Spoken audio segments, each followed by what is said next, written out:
खलीफा इसके पीछे पीछे गया। थोड़ी दूर 400-450 नफरी का मुहाफिज दस्ता खड़ा था। सुल्तान अयूबी ने लाशें उठवाकर इस दस्ते के सामने रख दी और बुलंद आवाज से कहा, उठ उठ सिपाही उगे अलिफार, लाशों को देखकर बताओ कि ये कौन है। पहले कमानदार और ओहदेदार आए। उन्होंने लाशें देखकर उनके नाम बताए और कहा, ये हमारे दस्ते के सिपाही थे। उनके बाद 8 सिपाही आए। उन्होंने भी लाशों को देखकर कहा कि ये उनके साथी थे। 8 और सिपाही आए, फिर 8 और आए। इस तरह 8 सिपाही आते रहे और बताते रहे कि ये लाशें उनके फलां साथियों की हैं। सलाउद्दीन अयूबी खलीफा ने कहा, मैंने मान लिया है कि ये लाशें कसर खिलाफत के 2 मुहाफिजों की हैं। मैं इससे आगे सुनना चाहता हूं कि उन्हें किसने हलाक किया है। सलाउद्दीन अयूबी ने इस गश्ती संतरी से जिसने उन्हें हलाक किया था कहा कि अपना बयान दोहराए। उसने सारा वाकया खलीफा को सुना दिया।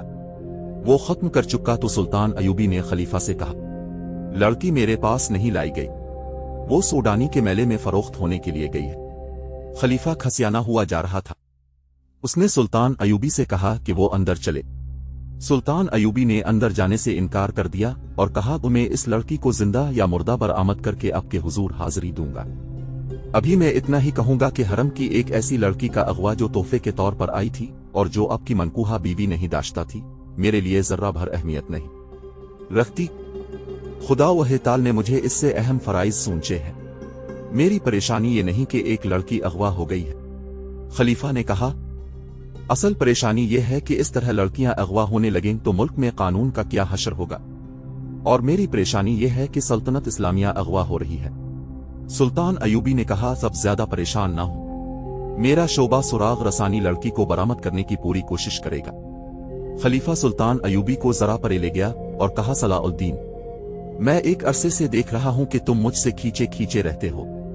मैं नजम अल-दीन अयूब सुल्तान सलाउद्दीन अयूबी के वालिद मोहतरम का बहुत एहतराम करता हूं, मगर तुम्हारे दिल में मेरे लिए जर्रा भर एहतराम नहीं है। और मुझे आज बताया गया है कि जामे मस्जिद के खतीब अमीर अल आलम ने यह गुस्ताखी की है कि खुतबे से मेरा नाम हटा दिया है। मुझे रजब ने बताया है कि मैं उसे इस गुस्ताखी की सजा दे सकता हूं।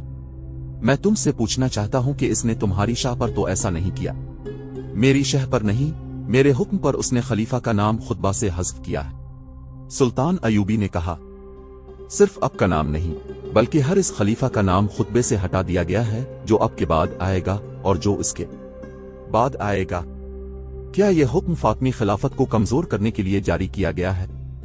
खलीफा ने पूछा, मुझे शक है कि यहां अब्बासी खिलाफत लाई जा रही है। हुजूर बहुत बूढ़े हो गए हैं। सुल्तान अयूबी ने कहा, कुरान ने शराब को इसीलिए हराम कहा है कि इससे दिमाग माऊफ हो जाता है। सुल्तान ने जरा सोच कर कहा, मैंने फैसला किया है कि कल से आपके महाफिल दस्ते में रद्दो बदल होगा और रजब को मैं वापस लेकर आपको नया कमानदार दूंगा, लेकिन मैं रजब को यहां रखना चाहता हूं। खलीफा ने कहा, मैं हुजूर से दरख्वास्त करता हूं कि फौजी मामलात में दखल देने की कोशिश न करे। सुल्तान अयूबी ने कहा और अली बिन सुफियान की तरफ मुतवज्जे हुआ जो 5 हबशी मुहाफिजों को साथ लिए आ रहा था। ये 5 उसी कबीले से ताल्लुक रखते हैं। अली बिन सुफियान ने कहा, ये 5 उसी कबीले से ताल्लुक रखते हैं। अली बिन सुफियान ने कहा, मैंने इस दस्ते से मुखातिब होकर कहा कि इस कबीले के कोई आदमी यहां हो तो बाहर आ जाए। ये 5 सफों से बाहर आ गए। उनके मुतालिक मुझे उनके कमानदार ने बताया है कि परसों से छठी पर जा रहे थे। मैं उन्हें अपने साथ ले जा रहा हूं। लड़की के अगवा में उनका हाथ हो सकता है। सलाउद्दीन अयूबी ने रजब को बुलाकर कहा, कल यहां दूसरा कमानदार आ रहा है, अब मेरे पास आ जाएंगे। मैं आपको मंजन कुहे की कमान देना चाहता हूं। रजब के चेहरे का रंग बदल गया। इम हरारा को घोड़े पर डाले हुए जब वो 2 हबशी इतनी दूर निकल गए जहां उन्हें ताकुब का खतरा न रहा तो उन्होंने घोड़े रोक लिए। लड़की एक बार फिर आजाद होने को तड़पने लगी। हबशियों ने इसे कहा कि इसका तड़पना बेकार है। अब अगर इसे वो आजाद भी कर दें तो वो इस रेगिस्तान से जिंदा नहीं निकल सकेगी। उन्होंने ये भी कहा कि वो उसे बेआबरू नहीं करना चाहते। अगर उनकी नीयत ऐसी होती तो वो इसके साथ वहशियों जैसा सलूक कर चुके होते। अहम इरारह हैरान थी कि उन्होंने उसे छेड़ा तक नहीं था। उन्हें तो जैसे एहसास ही नहीं था कि इतनी दिलकश लड़की उनके रहमो करम पर है। इनमें से एक ने जो मारा जा चुका था, मरने से पहले इसके सामने घुटनों के बिल बैठकर इल्तिजा की थी कि वो तड़प तड़प कर अपने आप को अजियत में ना डाले। इम इरारह ने उनसे पूछा कि उसे कहां ले जाया जा रहा है तो उसे जवाब दिया गया कि वो उसे आसमान के देवता की मलिका बनाने के लिए ले जा रहे हैं। उन्होंने लड़की की आंखों पर पट्टी बांध दी और अलिफाटे कर घोड़े पर बिठा दिया। उसने आजाद होने की कोशिश तर्क कर दी। उसने देख लिया था कि ये कोशिश बेसूद है। घोड़े चल पड़े और इरारह एक हबशी के आगे घोड़े पर बैठी हिचकोले खाती रही। एक जगह रुककर उसके मुंह में पानी डाला गया और घोड़े चल पड़े। बहुत देर बाद इरारह ने महसूस किया कि रात हो गई है। घोड़े राग गए। उस वक्त तक इस नाजुक लड़की का जिस्म मुसलसल गवर सवारी से टूट चुका था। दहशत से इसका दिमाग बेकार हो गया था। इसे घोड़े राकुत्ते ही अपने अर्द गिर्द 3-4 मर्दों और 3 औरतों की मिली जली आवाजें सुनाई देने लगीं। ये जबान उसकी समझ से बाला थी। यही हबशी रास्ते में इसके साथ अरबी जबान में बातें करते थे। उनका लहजा अरबी नहीं था। अभी उसकी आंखों से पट्टी नहीं खोली गई थी। इसकी तो जैसे जबान भी बंद हो गई थी। इसे किसी ने उठाकर किसी नर्म चीज पर बिठा दिया। ये पालकी थी। पालकी ऊपर को उठी और उसका एक और सफर शुरू हो गया। इसके साथ ही दफ की हल्की हल्की गूंजदार थाप सुनाई देने लगी और औरतें गाने लगीं। इस गाने के अल्फाज तो वो ना समझ सकती थी। इस किले में जादू का असर था। ये असर ऐसा था जिसने इरारह के खौफ में इजाफा कर दिया, लेकिन इस खौफ में ऐसा तासुर भी पैदा होने लगा जैसे इस पर नशा खुमार तारी हो रहा है। रात की खुनकी खुमार में लिज्जत सी पैदा कर रही थी। हरारा ने ये चाहते हुए कि वो पालकी से कूद जाए और भागे और ये लोग इसे जान से मार दें, इसने ऐसी जुर्रत न की। वो महसूस कर रही थी कि वो उन इंसानों के कब्जे में नहीं बल्कि कोई और ही ताकत है जिसने इस पर काबू पा लिया है और अब वो अपनी मर्जी से कोई हरकत नहीं कर सकेगी। वो महसूस करने लगी कि पालकी बरदार सीढ़ियां चढ़ रहे हैं। वो चढ़ते गए। पालकी जमीन पर रख दी गई।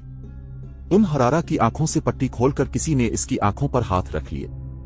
थोड़ी देर बाद उन हाथों की उंगलियां खिलने लगी और लड़की को रोशनियां दिखाई देने लगी। आहिस्ता आहिस्ता हाथ इसकी आंखों से हट गए। वो एक ऐसी इमारत में खड़ी थी जो हजारों साल पुरानी नजर आती थी। गोल सुतून ऊपर तक चले गए थे। एक वसी हाल था जिस पर फर्श रोशनियों में चमक रहा था। दीवारों के साथ डंडे से लगे हुए थे और डंडों के सरों पर मशलोहे के शोले थे। अंदर की फिजा में ऐसी खुशबू थी जिसकी महक इसके लिए नई थी। हल्की हल्की थाप और औरतों का गीत इसे सुनाई दे रहा था। ये थाप हाल में ऐसी गूंज पैदा कर रही थी। उसने सामने देखा। एक चबूतरा था जिसकी 8-10 सीढ़ियां थीं। चबूतरे पर पत्थर के बुत का मुंह और सर था। इसकी थोड़ी के नीचे थोड़ी सी गर्दन थी।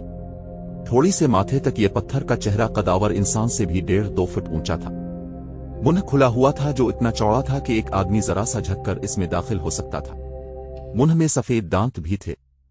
यूं लगता था जैसे ये चेहरा कहकहे लगा रहा हो। इसके दोनों कानों से डंडे निकले हुए थे जिनके बाहर वाले सरों पर मशलें जल रही थी। अचानक उसकी आंखें चमकने लगीं। उनसे रोशनी फूटने लगी। दफ की थाप में जोश पैदा हो गया। लंबे लंबे सफेद चिगी पहने हुए 2 आदमी झककर मुंह से बाहर आए। मुंह के आगे 3 सीढ़ियां थीं। इन आदमियों के रंग सियाह और सरों पर परिंदों के लंबे लंबे और रंगारंग पर बंधे हुए थे। मुंह से बाहर आकर एक दाएं तरफ और एक बाईं तरफ खड़ा हो गया। नाजरीन, आज के लिए इतना ही।